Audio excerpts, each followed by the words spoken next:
설교를 성경 하나를 정해서 순서별로 가는 게 때때로는 참 어려울 때가 좀 있어요.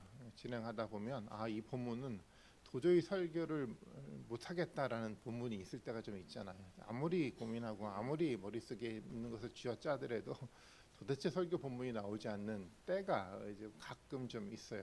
이럴 때는 건너뛰었으면 그런 마음도 들기는 하는데, 그럼에도 불구하고 또 이 가운데 하나님 우리에게 주시는 말씀이 있으니까 또 이 말씀 포기하지 않고 또 말씀 묵상하고 이제 설교문을 좀 만들게 되는데, 오늘 본문이 바로 그런 본문이었어요. 왠지 이번 주는 좀 시간이 좀 많아서 일찍부터 이 본문을 좀 읽고 좀 묵상을 했는데 왜 이렇게 어려운지 모르겠어요. 아무리 생각을 하더라도 한 줄도 원고를 쓰지 못하겠더라고요. 고민하다가 결국 원고를 좀 간략하게, 다른 때보다 조금 간략하게 썼어요. 그래서 아마 설교 시간이 좀 줄긴 할 것 같은데, 본문을 두고 많이 생각을 했는데 어떤 주제를 정해서 어떤 방향으로 영적으로 이게 무뎌진 이스라엘 백성들을 다시 세우려고 했던 에스라, 느헤미야를 보면 그들의 열정과 용기와 결단들을 좀 보게 되잖아요. 그러면서 나는 과연 어떤가라는 생각을 또한 해보게 됩니다. 그들의 모습에 비춰 저 자신의 모습을 들여다보니까 정말 초라해 보였습니다. 아마 그래서 더 설교문 작성이 어려웠던지도 모르겠어요. 그러다 문득 이런 생각이 좀 마음속에 들기 시작을 했어요. 아니, 왜 이 본문을 느헤미야 역사로 보고 있지라는 생각이었어요. 하나님이 손이 만들어가는 하나님의 역사 아닌가라는 생각이 문득 마음속에 좀 들었어요. 사실 하나님이 손이 만들어가는 역사가 느헤미야의 주제였잖아요. 그래서 우리의 생각과 우리의 시선이 하나님에게로 가야 되는데 그렇지 못할 때가 많아요. 저도 에스라와 느헤미야가 만들어간 역사를 머릿속에 상상하다가 그만 가장 중요한 하나님이 손이 만들어가는 그 역사를 잊고 있었던 것이었어요. 사실 우리가 그럴 때가 좀 있죠. 사실 많습니다. 하나님이 손이 만들어가는 하나님의 역사를 보여야겠다는 다짐을 하면서도 여전히 우리의 눈은 쉽게 보이는 사람을 향할 때가 굉장히 많죠.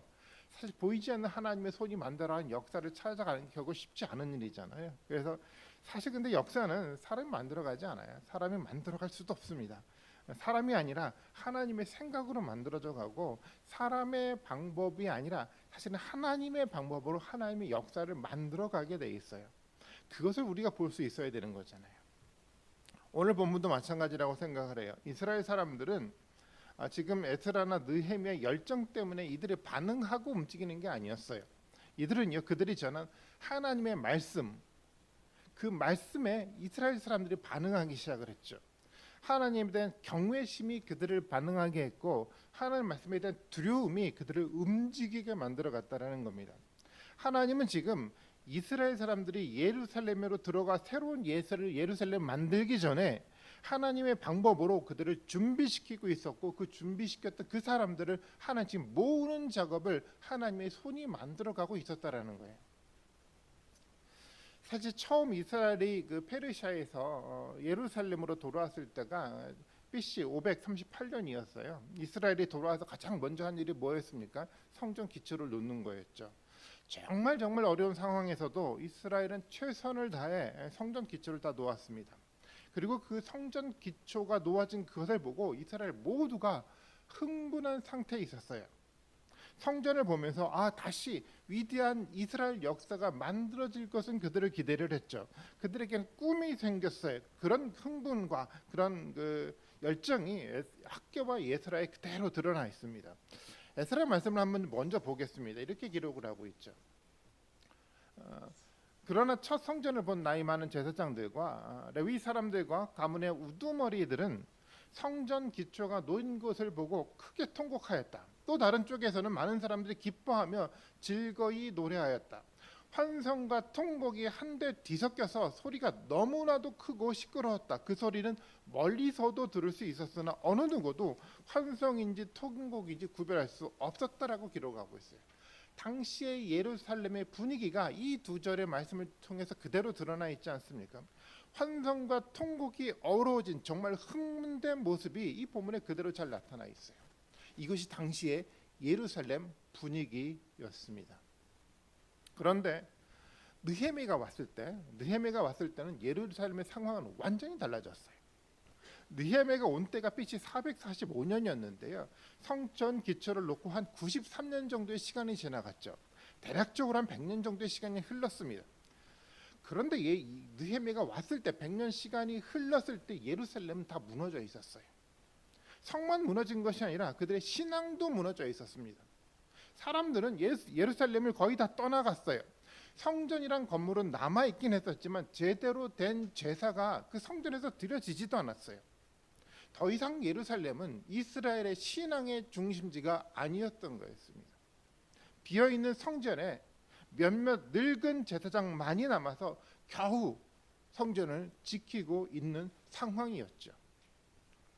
100년 전 이스라엘이 예루살렘에 도착했을 때 그들이 가졌던 흥분과 그들의 열정과 그들의 꿈이 이런 것들이 100년 후에 다 사라져버린 거였습니다.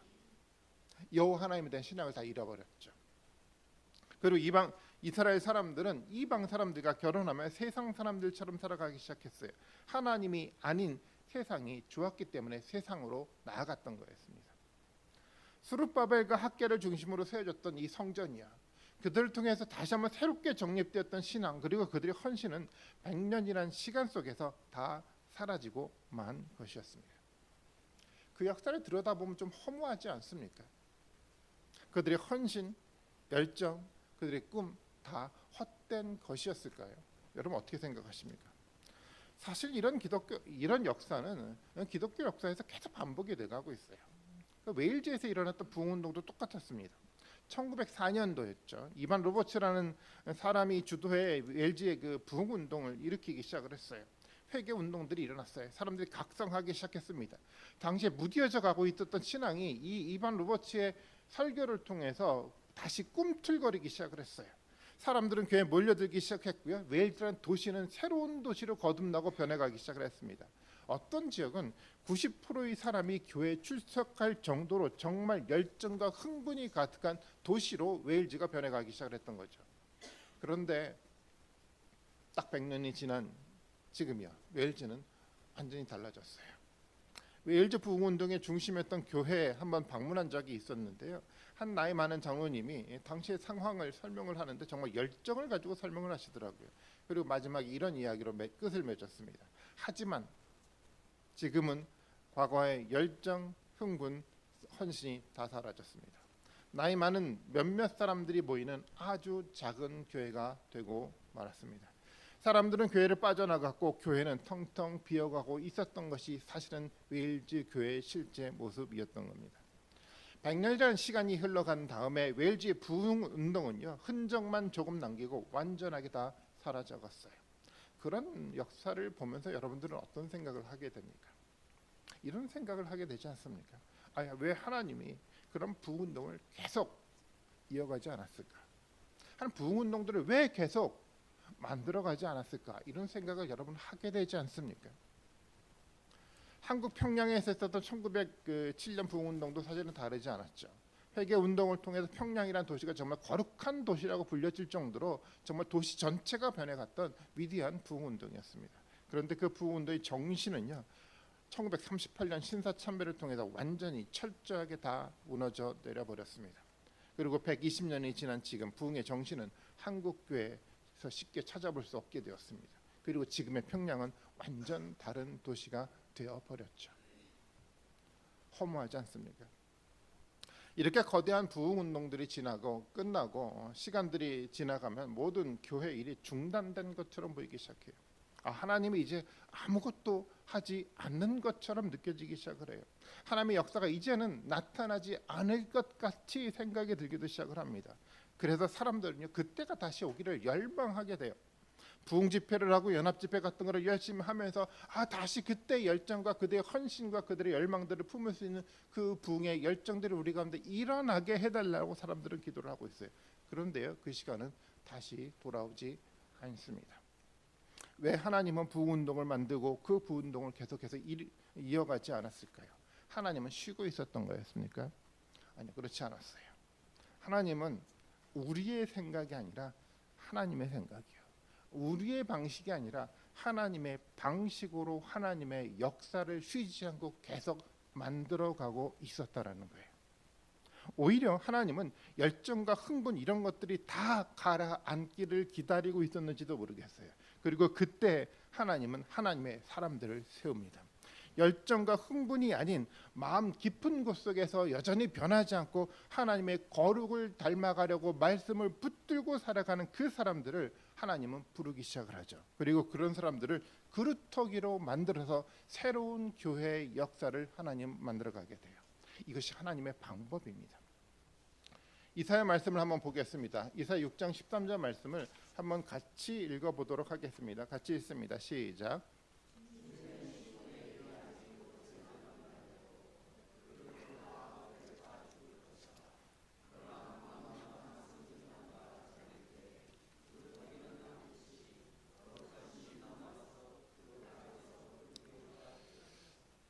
이 말씀은 유다가 하나님의 말씀에 불순종하고 있을 때 하나님이 내리는 징계에 대한 메시지였습니다.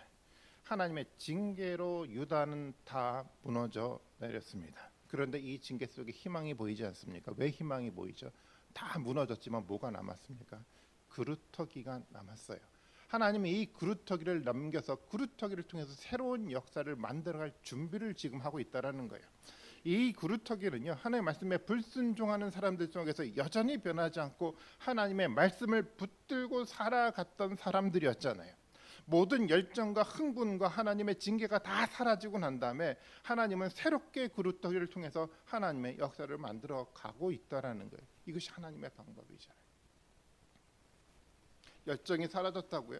흥분이 사라져갔다라고 하나님이 일하시지 않는 것이 아니라 그때 비로소 하나님은 하나님의 사람을 부르기 시작을 해요. 군중 속에 있었던 열정과 흥분이 다 살아갔을 때, 군중에 따라가는 수없이 많은 사람들이 다 사라져갔을 때, 그때 하나님은 하나님의 일을 시작을 합니다. 예수님도 마찬가지였죠. 열광했던 많은 사람들이, 군중들이 예수님을 따라간다라고 부르짖었을 때, 그때가 아니라 십자가를 통해서 모든 사람들이 다 떠나고 12 제자만 남았을 때, 그루터기가 남았을 때, 그때 예수님의 일은 시작이 돼가고 있습니다.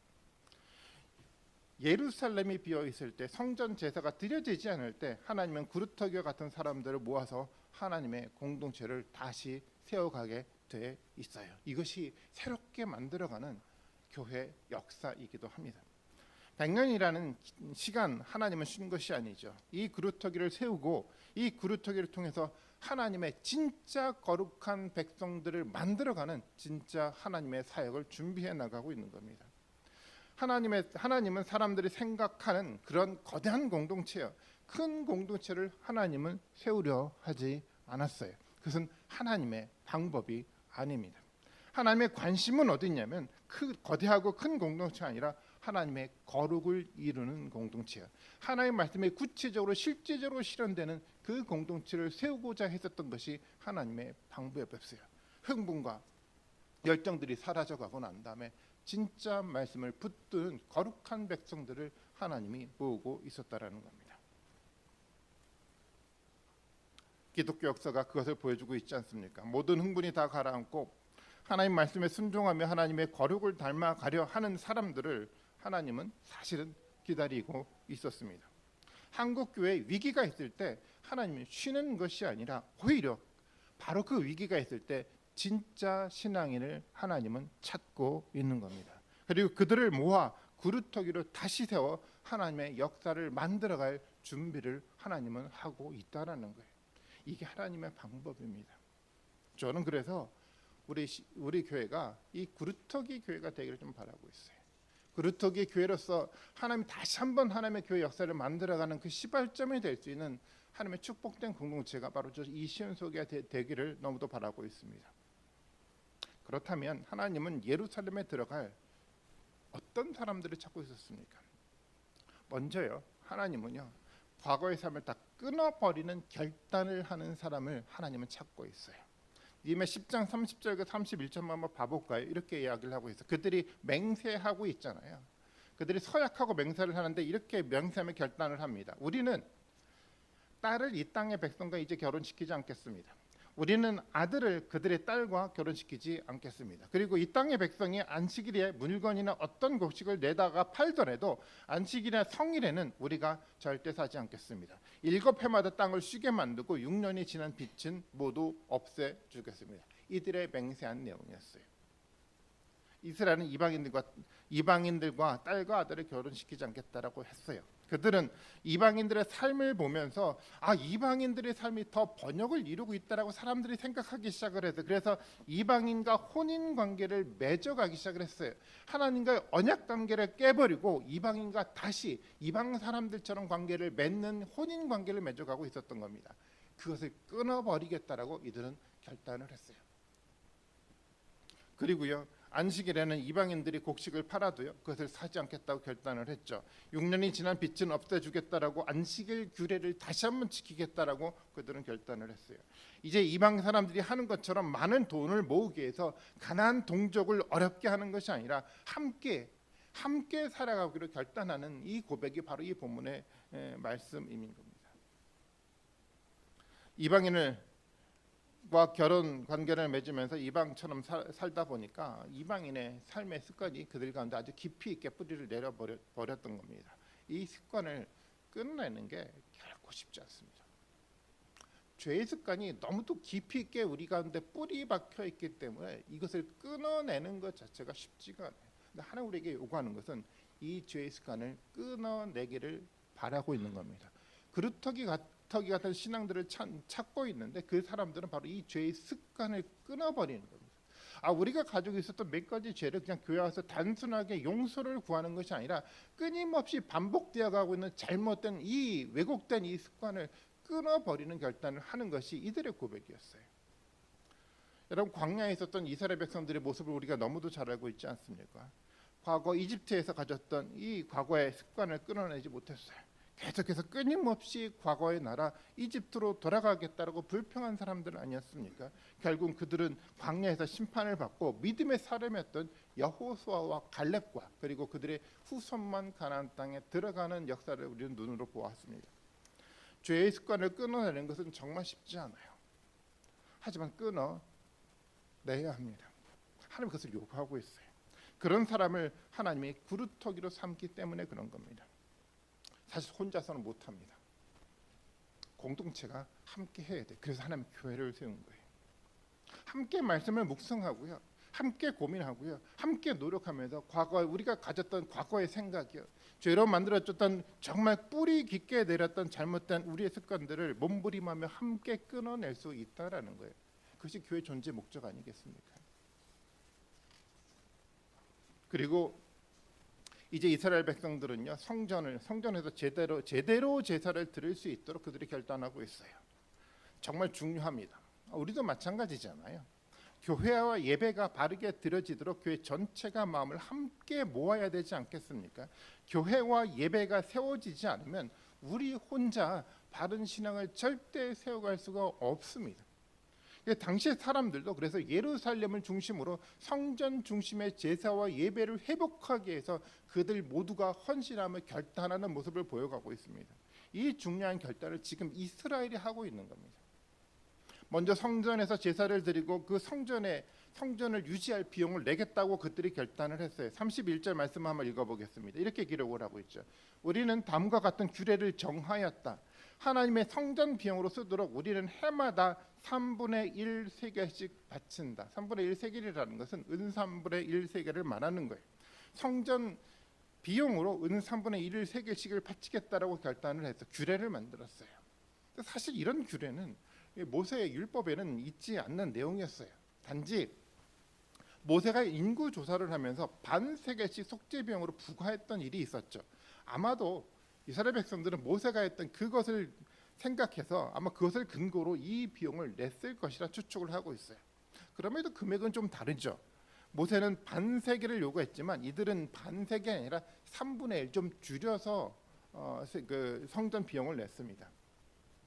아마 당시의 상황에 맞게 그 금액을 정해서 성전 비용을 냈을 것으로 추측하고 있어요. 또 성전에서 뗄 나무를 이스라엘 사람들이 바치기 결단을 했죠. 이 나무는 굉장히 중요해요. 제물을 불태울 때 이 나무가 필요하지 않습니까?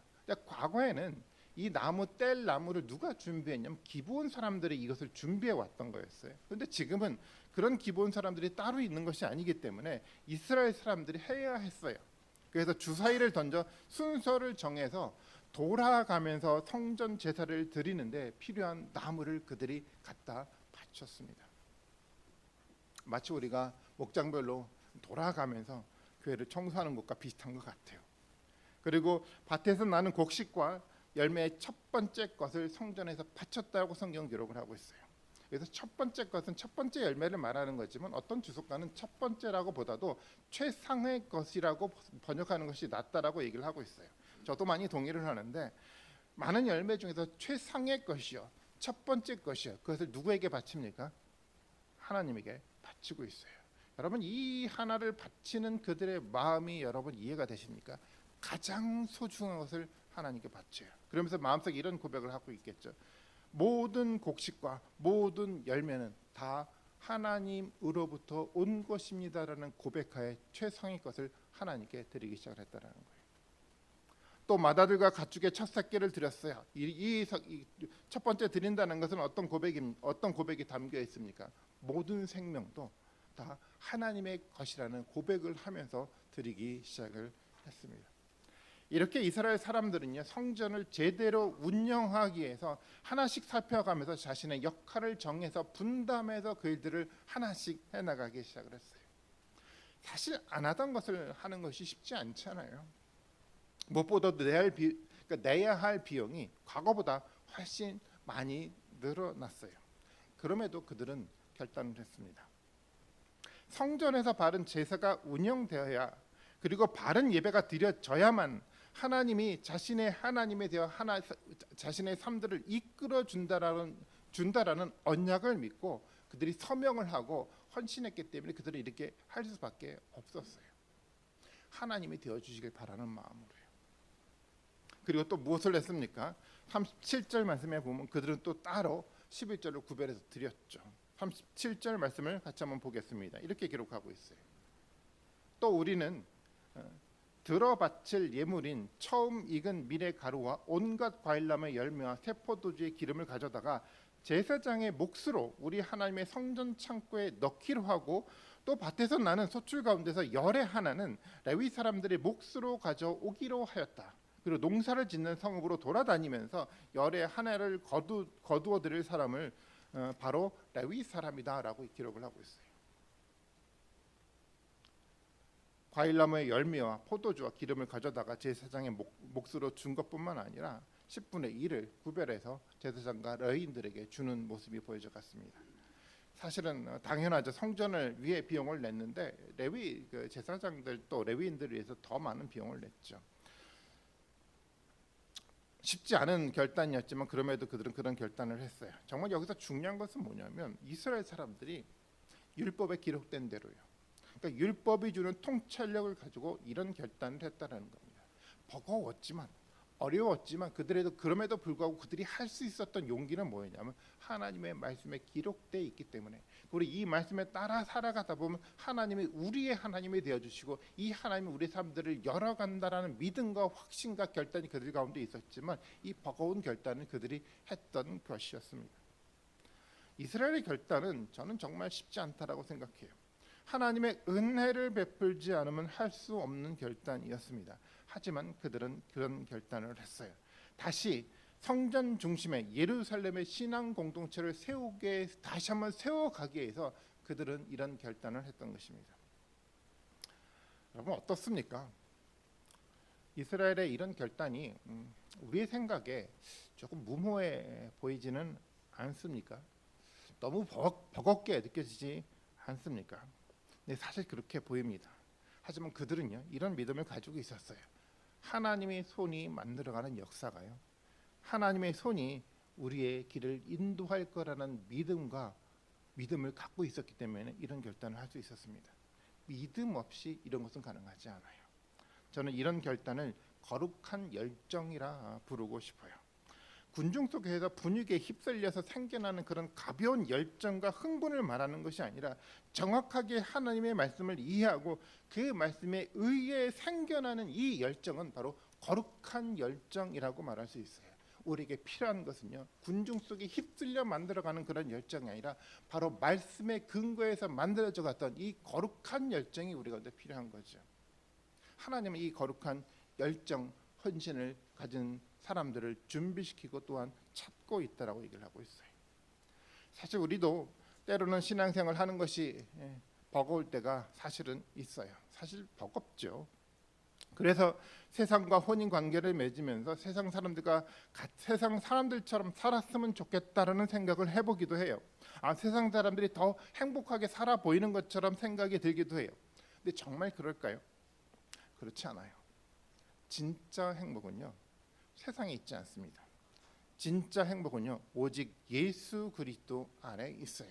오직 예수 그리스도 말씀 안에 진짜 행복이 있는 겁니다. 그래서 우리는요, 세상이 아니라 예수 그리스도를 믿는 믿음을 가지고요, 결단하면서 그 말씀 안에서 예수 그리스도 안에서 진짜 행복을 찾을 수 있어야만 합니다. 하나님은 우리를 위해 그 길을 지금도 준비하고 있어요. 그리고 하나님은 그런 결단을 우리가 하기를 기다리고 있는 겁니다. 거룩한 열정을 하나님은 갖기를 바라고 있는 거죠. 그리고 그들을 그루터기를 세워 하나님의 새로운 역사를 만들어갈 준비를 하나님은 하고 있다라는 겁니다. 왜냐하면 이것이 바로 언약의 약속이기 때문에 그렇습니다. 이제 다시 11장으로 돌아갑니다. 이제 다시 예루살렘 사람들을 모으는 이야기로 돌아가야 되는데요. 사실 7장에서 굉장히 진지하게 예루살렘의 사람들을 모으는 이야기를 다루다가 중단되다가 다시 11장에서 이야기가 시작돼 가고 있어요. 왜냐하면 예루살렘에 들어와 사는 사람들이 어떤 결단을 했는지 설명을 해야 했기 때문에 8장, 9장, 10장이 굉장히 중요했던 겁니다. 그리고 하나님의 손이 과연 그 예루살렘에 들어올 사람들을 어떻게 준비시키고 이끌어왔는지를 설명하기 위해서 8장, 9장, 10장 내용이 되게 중요했던 것이었죠. 이런 신앙에 대한 결단이 만약에 없이 단순한 사람만 예루살렘에 불러 모았다면, 인구가 너무 부족해서 그냥 강제적으로 사람들을 불러 모았다면 아마 예루살렘은 신앙의 도시가 아니라 이방의 도시와 똑같이 변해 버렸을 겁니다. 하나님이 손은 그렇게 내버려 두지 않았어요.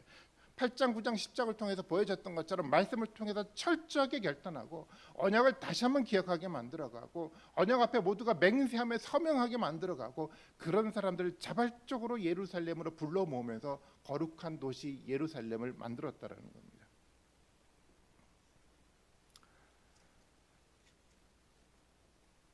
하나님은 그렇게 역사를 만들어 갔어요. 예루살렘을 사실은 비워 놓았습니다. 사람들이 떠나갔어요. 그리고 다시 그루터기와 같은 사람들을 모아서 예루살렘으로 하나님은 이동시키고 있다는 겁니다. 저는 이렇게 하나님의 역사를 준비해 간다고 믿고 있어요. 그것이 하나님의 방법이기 때문에 그렇습니다. 느헤미야 11장 1절과 2절의 말씀 봐볼까요? 이렇게 기록을 하고 있습니다.